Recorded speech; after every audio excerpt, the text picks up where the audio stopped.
I'll make sure she's in the show notes, as Chris Dancy. And she doesn't know about ITIL or any of this, but she works on a help desk. And she just talks about how beat up by her boss she is every day. And I don't, I can't explain to her, hey, do you want to follow these people? But she doesn't get the business of support. And again, ITIL Girl is interesting because she's in the business, all the certification and the groups and everything. Whereas some of the people I follow, they don't know that there's this, I hate to call it, a profit system, consultant software education out there. To Barclay's point, I just said the industry is basically, when you talk about real practitioners, the industry is to the point where we're fortunate that, Chris Matchett is labeled the real practitioner of the show. But my point is, at the end of the day, when we all go home, we all consume IT services. We all interact with IT. We are all practitioners, every single person in 2011.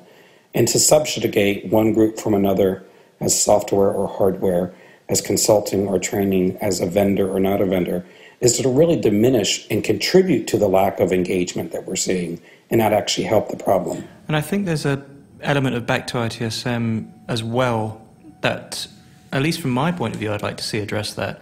Again, with my call to the vendors to come and speak together and to stop being competitors for a short while, because they aren't the enemy all the time. Sometimes, but not all the time. And consultants aren't always the evil 1% of the world.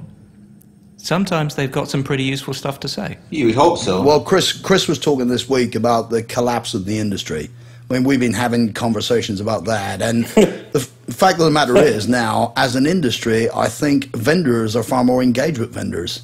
Vendors are getting on. There's not the same degree of kind of competition, and well, I'm sure there's competition. Well, they really don't have a choice, right, Pat? Yeah. I mean, people got all up in arms because I spent the day at Hornbill, and I'm a ServiceNow employee. But even people at Hornbill were giving me a hard time, and I'm just like, at some point, you will work for me, or I will work for you, or I'll get a job at Transport for London. Fictitiously, I'll go back into the public sector, or it's silly to even try to spend another day pretending these walls exist. What did Pat do to you when you visited the Hornbill offices today? Actually, I just helped James all day. Yeah. You talk about my hostage situation? Little do people know, but we could do a whole show on Rhett Glauser. But he's actually a nice guy, and he actually listens to all of this stuff and is probably secretly the shadowy puppet master for the whole industry, but that's another show. But we wanted to send him a message, so I said to Pat, he came in and I said, hey, and I gave him a hug and stuff, and I said,